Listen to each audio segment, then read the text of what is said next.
எல்லோரும் ஏற்றத்தோடும் இனிதே அரங்கேறிக் கொண்டிருக்கின்ற பட்டி மாமன்றத்தின் நடுவர் பெருந்தகை ஆழமான இலக்கியம் மத்தமும் நகைச்சுவை தேவையான உளவியல் தெரிந்து கொள்ள வேண்டிய புராணம் இப்படி எதை கேட்டாலும் தருகின்ற இலக்கிய கூகளாய் வளம் வருகின்ற நடுவர் பெருந்தகை அவர்களே வணக்கம். தமிழகத்தின் நட்சத்திர பேச்சாளர் பெருமக்களே, நெஞ்சம் நிறைந்த இசைக்கலைஞர்களே, நல்ல இரவிலும் நல்ல தமிழுக்காக கண் விழித்து காத்துக் கொண்டிருக்கின்ற என் உயிருக்கு பிரியமான என் தாய் தமிழ் உறவுகளே, உங்கள் அத்தனை பேருக்கு நன்றி வணக்கம். சிறப்பியா, நல்ல பேசியா. நடுவில் ஒரு நல்ல கேள்வி கேட்டுக்கீங்க. மனுஷன் மகிழ்ச்சியாக வாழ்ந்ததுக்கான பாட்டை பாடினது கருப்பு வெள்ளை காலமா கலர் வெள்ளை கோலமான்னு கேட்டுக்கீங்க. நான் உங்களை பார்த்து கேட்கிறேங்க, கருப்பு வெள்ளை காலம் என்பது மக்கள் மகிழ்ச்சியாக வாழ்ந்த காலம். ஆனா கலர் வண்ண கோலம் என்பது மனிதன் அலங்கோலமா வாழ்ந்த காலங்க. ஒண்ணு தெரிஞ்சுக்கங்க, இந்த காலத்தில் எல்லாமும் இருக்கிறது, ஆனா மனுஷனுக்கு நிம்மதி இருக்கா? ஆனா அந்த காலத்துல மனுஷன் நிம்மதியா இருந்தா, சந்தோஷமா இருந்தா, எல்லாம் இருந்தாங்க சார். ஒண்ணு வேணா சார், தம்பி வந்து மதன் பேசினார்ல, இவ்வளவு தூரம் பேசினாரு, உங்களை பத்தி ஒத்த வார்த்தை பேசினாராங்க இல்லையே. ஆனா உங்களை பத்தி ஒருத்தர் புகழ்ந்து பேசினா கூட எங்க காலத்துல நாங்க பாட்டு போட்டு கொடுத்தான். அடுத்தவனை புகழ்றது எங்க காலம், ஆனா அடுத்தவனை குழி தோண்டி புதைக்கிறது இந்த காலம். அந்த காலத்துல உங்களுக்காக பாட்டு போட்டு கொடுத்தா தெரியுமா? நீங்க யார் தெரியுமா? பல நூல் படித்து நீ எரியும் கல்வி, பொது நலம் நினைத்து நீ வளரும் செல்வம், பிறர் உழைப்பினிலே உனக்கு இருக்கும் இன்பம், இவை அனைத்திலுமே இருப்பதுதான் தெய்வம். பாசமுள்ள பார்வையிலே கடவுள் வாங்கினார், அவர் கருணை உள்ள நெஞ்சினிலே கோயில் கொள்கிறார். இதோ என்று தெய்வம் பொங்காதே, புன்னகை கண்டேன். இப்படி மனிதனை வாழ்த்தி வாழ்ந்த காலம் அந்த காலம்ங்க. ஆனா இந்த காலத்துல என்ன சார் இருக்கு சார்? ஒண்ணு இல்லைங்க. நீங்க என்ன வாத்தியான்னு அறிமுகப்படுத்தினீங்க. எங்க ஸ்கூல்ல பார்த்தீங்கன்னா மொத்தம் 40 வாத்தியார் வேலை பார்க்கிறோம். எத்தனை வாத்தியார் வேலை பார்க்கிறோம்? 40 வாத்தியார். எங்க ஸ்கூல்ல பார்த்தீங்கன்னா மொத்தம் 964 பசங்க படிக்கிறாங்க. எத்தனை பசங்க படிக்கிறாங்க? 924 சார். 64 பசங்க சார். லீவு போய் இருந்தாலும் மொத்த போய் 64 பேர் தானே. சரி. ஆனா 964 பசங்களுக்கும் 40 வாத்தியார்ல எல்லா பையனுக்கும் என்னதான் பிடிக்கும்? ஏன் உங்களை மட்டும் பிடிக்கும்? நான் என்ன உங்களை மாதிரி அவ்வளவு பெரிய அறிவாளியா, இல்ல மதன் மாதிரி அவ்வளவு பெரிய அழகாவா இருக்கேன்? ஏன் எல்லா பேருக்கு என்ன பிடிக்கும்? ஏன்னா எங்க பள்ளிக்கூடத்துல பாடமே நடத்தாத வாத்தியா நான் ஒருத்தர் மட்டும்தான். நான் எங்க வேணா சொல்லுவேன், ஏன் நடத்த மாட்டேன். நான் எங்க பள்ளிக்கூடத்துக்கு பிடி வாத்தியார், விளையாட்டு வாத்தியார், ஊரி வாத்தியார் நடிப்பாரு சார். காலம் ரொம்ப மாறி போச்சு சார். நேற்று இன்னைக்கு காலையில ஒரு பையன் லேட்டா பள்ளிக்கூடத்துக்கு வந்தான். நான் பிடி வச்சேரா கேட்டு அனுப்பனா, ஏன் ஏன்டா லேட்டுன்னு? லேட்டாகி போச்சு சார். அதான்டா ஏன்டா லேட்டுன்னு? சார் எங்க தாத்தா செத்து போயிட்டாருண்ணா. தாத்தா செத்தா ஏன்டா ஸ்கூலுக்கு வந்தேனே? வராட்டி தான் பிடி சார் நீங்க அடிக்கிறீங்க, கிளாஸ் வாத்தியார் அடிக்கிறாரு, ஹெட் மாஸ்டர் அடிக்கிறாரு, எல்லாம் சேர்ந்து போட்டு அடிக்கிறீங்கன்னா. எங்க ஹெட் மாஸ்டர் சார், அந்த மகேஸ்வர் வந்திருக்கான் சார், அவங்க தாத்தா செத்து போயிட்டாருண்ணே. எங்க ஹெட் மாஸ்டர், மகேஷா? ஆமா சார். ஏன்னா உடனே அவர் வீட்டுக்கு அனுப்புனாரு. ஏன்னு கேட்டா, மகேஷ் தாத்தா தான் எங்க ஸ்கூலுக்கு கெமிஸ்ட் லேப் கட்டி கொடுத்தாரு. போயிட்டாங்க. 4 மணிக்கு எங்க ஹெட் மாஸ்டர், யோ வீட்டுக்கு வாங்கினாரு. போய் என்ன சார் 100 ரூபாய் காசை கொடுத்து மாலை கட்டி கொண்ட மகேஷ் தாத்தாவை போட சொன்னாங்க. மாலையை கட்டிட்டு போறேன், ஊரே அமைதியா இருக்கு. அங்க பார்த்தா உங்களை மாதிரி பெரிய மனுஷன் வந்து, பெரிய மனுஷன் பேச என்னைய மாதிரி பெரிய மனுஷன், அவரு உங்க மாதிரி பெரிய மனுஷன். அவர் மகேஷ் மகேஷ் சொன்னாருங்க. அங்க போனா ஐயா வெத்தி நடிச்சிருக்காரு. அவர்கிட்ட போயிட்டு, எங்க மகேஷ் தாத்தா விடு, இதான் மகேஷ் தாத்தா விடு. மகேஷ் தாத்தா? நான் தான் மகேஷ் தாத்தா. யோ பேராண்டி என்ன காரியம் பண்ணலாம் தெரியுமா? என்ன சார் பண்ணா? எங்க தாத்தா செத்து போயிட்டு லீவ் விட்டு வந்தாங்கிறேன். அதுக்கு மகேஷ் தாத்தா சொன்னாரு, அப்படியே சொன்ன களவாணி பைய இங்க வந்து என்ன சொன்னான் தெரியுமா? பள்ளிக்கூடத்துல பிடி வச்ச செத்து போயிட்டா பள்ளிக்கூடத்துல லீவ் விட்டாங்க. நீ எத்தனை நாள் அவனை லேட்டா வந்த அடிச்சு, அதுதான் உனக்கு காரியம் பண்ணியிருக்காங்க சார். இதான் சார் கலர் வண்ண காலம் செய்கிற கோலம். ஆனா கருப்பு வெள்ளை காலத்தை போட்டு கொடுத்துட்டா சார். எப்படி சொல்லுமா?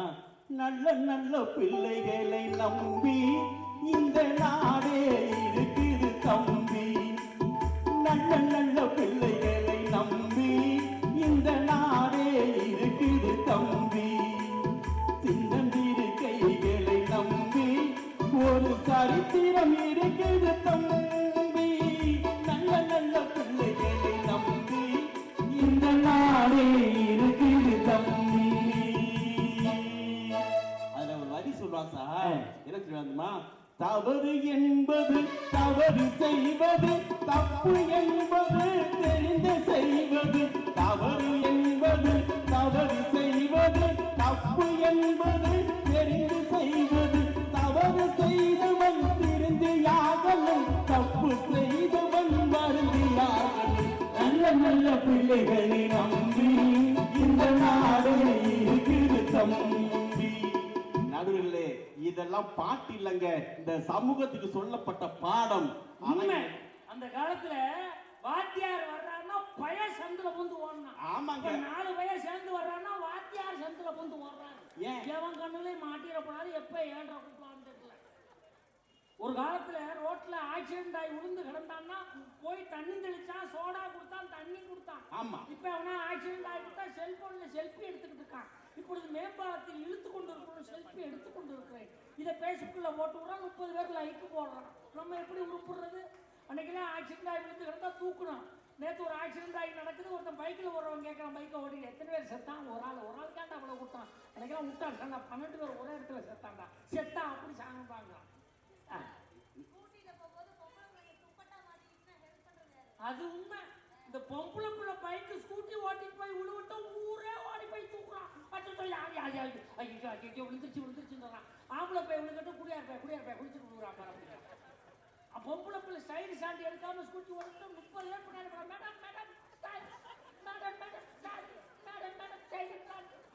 இதான் நம்ம சைடு சாண்டி எடுக்காம போட்டு விழுவான் பாரு விழுவான்டா.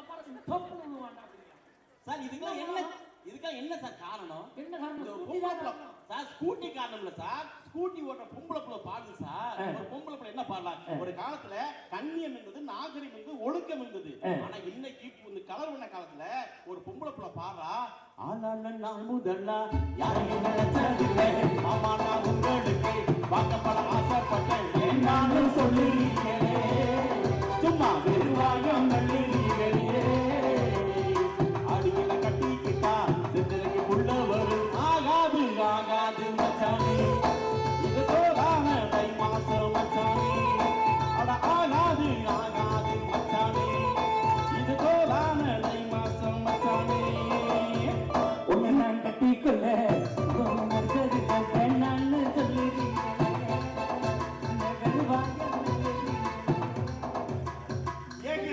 இந்த பாட்டு நல்ல பாட்டு, மக்களுக்கு வாங்க 2 லேடிஸ் கிளம்பி வரலாமா சார்? சார் ஒரு காலத்துல குடும்ப உறவு இருந்து சார். அந்த காலத்துல சார் உங்களை பார்த்து கேட்கிறேன், நீங்க இவ்வளவு தூரம் பேசுறீங்களே, என் தம்பி மட்டும் உங்கள்கிட்ட அவ்வளவு கேள்வி கேட்டாரு. நான் இந்த அறிவு சார்ந்த மக்கள் சார் பண்ண உங்கள்கிட்ட ஒரே ஒரு கேள்வி கேட்டேன் சார். இந்த உலகத்தின் சிறந்த நண்பர்கள் யார் சார்? உலகத்தில் சிறந்த நண்பர்கள் நானும் மஞ்சுநாதன் சார். அதை விட சிறந்த நண்பர்கள் நானும் இந்த அருக்காம்பாரிவன் சார். அதை விட சிறந்த நண்பர்கள் நானும் எங்க செல்வானன் சார். நீங்க எல்லாம் நண்பர்கள் சார். ஆனா அந்த உலகத்தின் சிறந்த நண்பர்கள் யாருன்னு சொன்னா என் தாய் தமிழ் உறவுகள் ஒட்டுமொத்த பேர் கைதுட்டாங்க தெரியுமா? இந்த உலகத்தின் சிறந்த நண்பர்கள் நம்ம 2 கண்ணு மட்டும்தான் சார் உலகத்திலே சிறந்த நண்பர்கள். எப்படி சொல்றீங்க? ஏன் தெரியுமா? எதை பார்த்தாலும் 2 கண்ணு ஒன்னாவே பார்க்கும், மூடுனாலும் 2 கண்ணு ஒன்னாவே மூடும், திறந்தாலும் 2 கண்ணு ஒன்னாவே திறக்கும், அழுதாலும் 2 கண்ணு ஒன்னாவே அழும், சிரிச்சாலும் 2 கண்ணு ஒன்னாவே சிரிக்கும். இப்படி எதை செஞ்சாலும் ஒன்னாவே செய்யற இந்த 2 கண்ணும் நம்ம கௌதமி அக்கா மாதிரி ஒரு அழகான பொம்பளை பிள்ளைய பார்த்தா அந்த 2 கண்ணுல ஒரு கண்ணு மட்டும்தான் அந்த பக்கம் நடிக்கும். ஆமாடா, நீ இவ்வளவு சொல்ற. 2 கண்ணும் ஒன்னாவே தான் பார்க்கும், 2 கண்ணும் ஒன்னாவே தான் சிரிக்கும். ஆமா, 2 கண்ணும் ஒன்னாவே தான் அழுகும். ஆமா. ஆனா எப்ப பிரியும் தெரியுமா? எப்ப பிரியும்? நீ டாக்டர்கிட்ட போய் கண்ணா பிரச்சனை வந்து 2 கண்ணையும் ஒன்னா பண்ண மாட்டாரு. ஒன்ன பண்ணிட்டு 1 மாதம் 2 தான் இன்னொன்னு பண்ணுவேன். ஏன்னா அது ஏன் காரணம்? இந்த பொம்பளை பிள்ளைல அப்படி அடிச்சுதான் காரணம் சார். ஒண்ணு இல்லைங்க, ஒரு காலத்துலங்க குடும்ப உறவு இப்ப ஒன்னா இருக்க குடும்பத்தையே ஒரு பொண்ணு பிரிச்சுறாங்களே, ஒன்னா இருக்கிற குடும்ப உறவுகளை ஒரு பொண்ணு பிரிச்சுறாங்க. ஒண்ணு வேணாம். இப்ப எங்க வீட்டுல சார் நாங்க அண்ணன் தம்பி 4 பேர். எங்க பசங்களுக்கு கல்யாணம் பண்ணா எங்க அண்ணன் முன்னாடி வந்தா குடும்பத்தை 2ஆ பிரிச்சா, அதுக்கடுத்த கல்யாணம் பண்ணா குடும்பத்தை 3ஆ பிரிச்சா, அதுக்கடுத்த கல்யாணம் பண்ண குடும்பம் 4ஆ போச்சு சார். நான் தான் சார் கடைசி தம்பி. எனக்கு கல்யாணம் பண்ணோம், நாங்க 4 பேரும் 4 பக்கம் போயிட்டோம். என்ன பெத்த எங்க ஆத்தா ஆத்தாலும் அப்பன் நடுத்தெரு போயிட்டாங்களே. இன்னைக்கு ஒரு காலத்துல குடும்பங்கிற அமைப்பு இல்லையா? ஆனா குடும்பத்தை பத்தி அன்னைக்கு கண்ணதாசன் சொன்னாருங்க, உலகத்துல அண்ணன் தம்பி பிறந்தோம், இன்னொரு வாட்டி பிறக்கவாட போறோம், அதுக்குள்ள ஏன்டா இப்படி பிரிஞ்சு போறத அன்னைக்கே சொன்னான். எப்படி சொன்ன தெரியுமா? ராஜாக்கள் மாளிகையும் காணாத இன்பமடா, நாடுதான் வந்ததும் நாங்கள் உள்ள சொந்தமடா, ரோசாவின் இதழ்களை போல் தீராத வாசமடா, நூறாண்டு வாழ்ந்த பின் மாறாத பாசமடா, முத்துக்கு முத்தாக சொத்துக்கு சொத்தாக கண்டபி பிறந்து வந்தோம் கண்ணுக்கு கண்ணாக அன்பாளை இணைந்து வந்தோம் பொண்ணுக்குள் ஒன்னாக. இப்படி ஒண்ணுக்குள் ஒண்ணாக குடும்ப உறவு இருக்கிற மாதிரி குடும்பத்தை பத்தி பாட்டு போட்டது அந்த காலம் சார். ஆனா இன்னைக்கு நான் ஒண்ணு வேணா, குடும்பத்துல கணவன் மனைவி உறவு இன்னைக்கு சரியா இருக்கா? அந்த காலத்துல கணவன் சொன்ன பேச்ச மனைவி கேட்டா, மனைவி பேச்ச கணவன் கேட்டான், குடும்ப அமைப்பு இருந்ததுங்க. ஆனா என்னைக்கு இந்த கலர் வண்ண கோலம் வந்துச்சோ குடும்பம் பிரிஞ்சு போச்சு சார். ஒண்ணு இல்லைங்க, இப்போ திடீர்னு பார்த்தா என் பொண்டாட்டிக்கு முடியல, நமக்கு இருக்கிறது ஒரு பொண்டாட்டி. தம்பி, இதுல கூட்டணி சேரக்கூடாது. உனக்கு தனி பொண்டாட்டி, எனக்கு தனி பொண்டாட்டி, நமக்கு இருக்கிறது ஒரு பொண்டாட்டின்னு சொல்லக்கூடாது. இது நம்ம பட்டிமன்றம். ஆமா. இது நம்ம மஞ்சள்னா. ஆமா. இது நம்ம செல்வராசன்னா. ஆமா. இதெல்லாம் நம்ம வீட்டுன்னு சொல்றோம். ஏன் பொண்டாட்டியை நம்ம பொண்டாட்டி சொல்லுங்க? நல்ல யோசனை. எத்தனை புத்தகம் எழுதியிருக்க? எப்படி இருக்கீங்க? ஒண்ணு ஓட வைக்கலையே, காசு வட்டிக்கு நட்டம், வட்டியும் போச்சு முதலும் போச்சு. நீண்ட பலாப்பழத்தை பூரி எல்லாத்துக்கும் கொண்டு கொடுத்துட்டு இருக்கீங்க. ரொம்ப சீரியஸா டேட்டியை வந்து எங்க சார் திடீர்னு பார்த்தா பொண்டாட்டிக்கு முடியல சார். இப்போ தெரிஞ்சுங்க, இப்போ பொண்டாட்டி கூட தஞ்சாவூர் ஹாஸ்பிட்டல் போனோம். உங்களுக்கு தெரிஞ்சுங்க, அந்த காலத்துலங்க பொண்டாட்டிக்கு முடியாட்டி போய் மெடிக்கல்ல 10 ரூபா காசு கொடுத்து ஒரு செட்டு மாத்திரை வாங்கி முடிச்சிடறாங்க. ஆனா இந்த காலத்துல பாத்தீங்கன்னா பொண்டாட்டிக்கு முடியாட்டி எங்கேயாவது கந்து வெட்டிக்க காசு வாங்கி கொண்டு ஹாஸ்பிட்டல் கொடுக்கணும். பார்த்தா பொண்டாட்டிக்கு முடியலையா, ஒருத்தட்ட 5000 காசு வாங்கி காசை கூட்டிட்டு பொண்டாட்டி கூட தஞ்சாவூர் ஹாஸ்பிட்டல் போயாச்சு. அங்க போய் பிளட் டெஸ்ட், யூரின் டெஸ்ட், அந்த டெஸ்ட், இந்த டெஸ்ட், எல்லா டெஸ்டும் எடுத்து முடிச்சுட்டு தஞ்சாவூர்ல இருந்து புதுக்கோட்டைக்கு வரணும். எங்க இருந்து வரணும்? தஞ்சாவூர்ல இருந்து புதுக்கோட்டை வரணும். தஞ்சாவூர்ல புது பஸ் ஸ்டாண்ட் இங்க நிக்கிறேன் நான். இங்க இல்ல, தஞ்சாவூர் புது பஸ் ஸ்டாண்ட் பக்கத்துலயே பொண்டாட்டி நிக்கிறேன். என் கெட்ட காலம் பாருங்க, அந்த நேரம் பார்த்து என் கூட படிச்ச புலவர்த்தி வந்தேன். வந்து சும்மா வரக்கூடாது, என்ன ஜெய்சங்கர் என்ன இங்க நிக்கிறேன் நான் சொன்னேன். அப்ப எனக்கு பாதி உயிர் போச்சுங்க. பக்கத்துல பொண்டாட்டி நிக்கிறான். நான் சொன்னேன், ஒண்ணு இல்லப்பா, பொண்டாட்டிக்கு முடியல, ஹாஸ்பிட்டல் கூட்டி வந்தோம், எல்லா டெஸ்டும் முடிச்சாச்சு, புதுக்கோட்டை போகணும், பஸ் கிடைக்கிற பேசிக்கிட்டீங்க. இந்த நேரம் பார்த்தா அவ போனே பஸ் வந்துருச்சு. அவ சும்மா வரல, அவ பெத்த 2 புள்ளை வேற கூட்டி வந்தா. அவ பஸ் ஏறி போனா பாருங்க, போன மாதிரி செகண்டை பொண்டாட்டி கேட்டா, ஆமா அது யாருன்னா, ஏப்பா என் கூட படிச்ச புள்ள தாப்பாங்க, அவ புருஷன் எங்க இருக்கான்னு கேட்டேன். அவங்க புருஷன் வெளிநாட்டுல இருக்கான். அதான் சொல்லிட்டேங்க. ஆமா, அந்த 2 புள்ள யாரு பெத்த புள்ளன்னா, ஏன்டி அவ பெத்த புள்ள தாண்டின்னு. அந்த 2வது பையா, அதுவும் அவ பெத்த புள்ள தாண்டிங்கிறேன். அதுக்கு என் பொண்டாட்டி கேட்கிறா, அந்த 2வது பையன் ஒண்ணு மாதிரியே இருக்கான் அப்படிங்கிறான். அப்படியா சொன்னா? முறப்படி முத பிள்ளையில வந்தாங்க, ஏன் 2வது பிள்ளை சந்தேகப்பட்டிருக்கானா? நீ பீட்டி வாத்தியாரு விசில் வச்சு ஊதிக்கு இருந்திருப்பான். அதை ஒண்ணு சந்தேகப்பட்டேன் சார். தஞ்சாவூர்ல இருந்து புதுக்கோட்டை 2 பையன் ஓமா இருக்கான், 2 பையன் ஓமான்னு சொல்றீங்களே, இந்த மாதிரி இந்த காலத்துல இருக்கு. ஆனா அந்த காலத்துல சார் அறிவியல் ஆய்வு சொல்லுது சார், 1000 கட்டரும்பட விஷம் வந்து ஒரு பூரானுக்கு இருக்கான், 1000 பூரானோட விஷம் வந்து ஒரு தேனுக்கு இருக்கான், 1000 தேனோட விஷம் வந்து ஒரு நல்ல பாம்புக்கு இருக்கான், 1000 நல்ல பாம்போட விஷம் ஒரு பொண்டாட்டி நாக்குல இருக்கான்.